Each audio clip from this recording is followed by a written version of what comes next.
বাংলা বললেই বাংলাদেশি এই ইস্যুতে এবার সরব ওয়েসি। বাঙালি মুসলিমদের বাংলাদেশে পাঠানো হচ্ছে। সরব মিম নেতা। বন্দুক দেখিয়ে গরিব মানুষকে পাঠানো হচ্ছে বাংলাদেশে। দেশ জুড়ে গরিব মানুষকে টার্গেট করছে কেন্দ্র।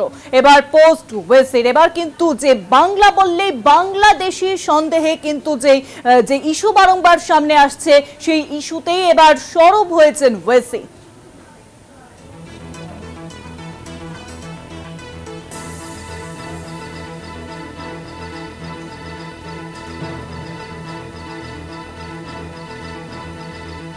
আরো জানাবেন নিউজরুমের সঙ্গে রয়েছেন আমাদের পলিটিক্যাল এডিটর আশিস চট্টোপাধ্যায়। আশিস দা, দেখো যে কথা আমরা বলছিলাম, অর্থাৎ বাংলা বললেই বাংলাদেশি সন্দেহে অত্যাচার, সেই অত্যাচার ক্রমাগত আরও উচ্চ গ্রামে পৌঁছচ্ছে।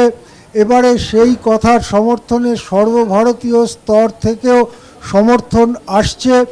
অল ইন্ডিয়া MIM এই দলের সুপ্রিমো আসাউদ্দিন ওয়েইসি তিনি একটি এক্স হ্যান্ডেল পোস্ট করেছেন।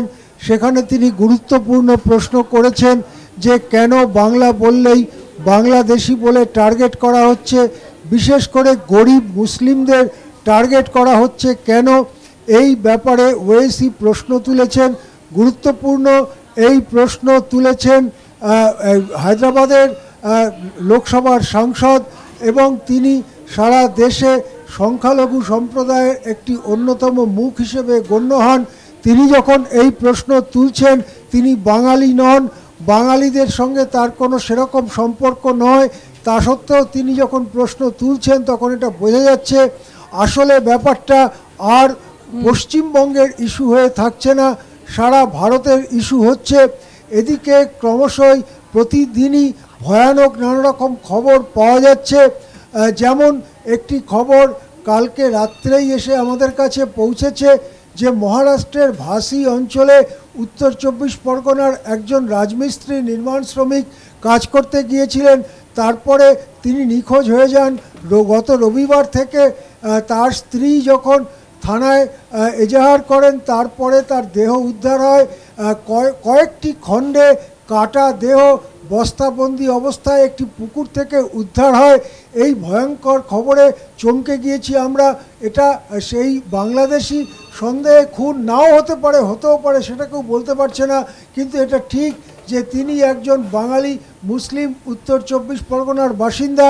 তা পাশাপাশি রাজস্থানে, মধ্যপ্রদেশে, বিভিন্ন বিজেপি শাসিত রাজ্যগুলোতে একই ধরনের ঘটনা ঘটছে। এবারে সেই ঘটনার প্রতিবাদে সরব হলেন আসাউদ্দিন ওয়েইসি। এটাকে নিশ্চয়ই যে পরিস্থিতি চলছে সেই পরিস্থিতিতে একটি প্রতিবাদী কণ্ঠস্বর হিসেবেই গ্রহণ করা হচ্ছে। অনেক ধন্যবাদ আশিস দা। নিউজরুমের সঙ্গে ছিলেন আমাদের পলিটিক্যাল এডিটর আশিস চট্টোপাধ্যায়। অর্থাৎ আমরা বারংবার দেখেছি কিন্তু ভিন রাজ্যে বাংলায় কথা বলার জন্য যে বাংলাদেশি দাগিয়ে দেওয়া হচ্ছে তাই নিয়ে কিন্তু এবার সরব হলেন MIM নেতা আসাদুদ্দিন ওয়েসি। এক্স হ্যান্ডেলে তিনি পোস্টও করেছেন, আর যাকে ঘিরেই কিন্তু এবার শুরু হয়েছে রাজনৈতিক চর্চা। কারণ মুখ্যমন্ত্রী মমতা বন্দ্যোপাধ্যায় তিনি কিন্তু বারংবার কেন ভিন রাজ্যে বাঙালিকেও কাজ করতে গেলে তাকে বাংলাদেশি দাগিয়ে দেওয়া হচ্ছে, এরই প্রতিবাদে কিন্তু রাজপথেও নামেন তিনি। আর এবার মিম নেতা তিনিও কিন্তু এবার পাশে দাঁড়ালেন বাংলারই।